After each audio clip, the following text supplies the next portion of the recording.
কথায় বলে মাছে ভাতে বাঙালি, কিন্তু এই বাংলার রাজনীতিতে সেই মাছই এখন কার্যত কাঁটা হয়ে দাঁড়িয়েছে। যে কাঁটা বেঁধার ভয় মুখ্যমন্ত্রীর কাছে পর্যন্ত যেতে চাইছে না বিজেপির রাজ্য নেতৃত্ব। রাজ্যে বিজেপি কর্মীদের উপর আক্রমণের অভিযোগ নিয়ে কেন্দ্রীয় স্বরাষ্ট্রমন্ত্রীর সঙ্গে দেখা করার সময় চেয়েছেন রাজ্য বিজেপি নেতারা।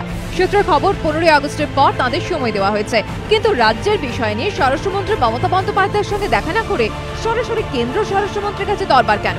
রাজ্য বিজেপি নেতারা বলছেন, রাজনাথের কাছে যে স্মারকলিপি দেওয়া হবে তার কপি রাজ্যের মুখ্য সচিব ও স্বরাষ্ট্র সচিবকে দেওয়া হবে, তবু মুখ্যমন্ত্রীর কাছে দরবার নয়।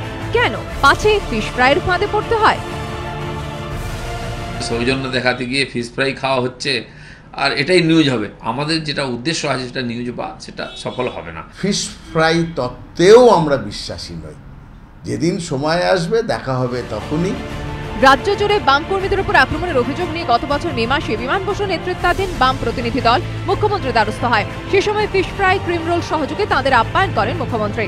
সেই খাবার বিমান বসুদের গলা দিয়ে নামেনি, কিন্তু নিচু তলায় বাম কর্মীরা কিছুটা আক্ষেপের সুরেই প্রশ্ন তুলতে শুরু করে। তারা যখন তৃণমূলের হাতে আক্রান্ত, তখন শীর্ষ নেতারা নবান্নে গিয়ে ফিশ ফ্রাই সহযোগে গল্প করেন কি করে?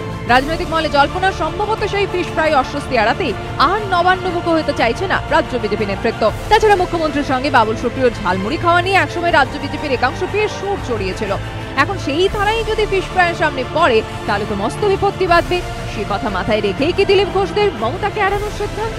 জোর গুঞ্জন রাজনৈতিক মহলে। দীপক ঘোষের রিপোর্ট, এবিপি আনন্দ।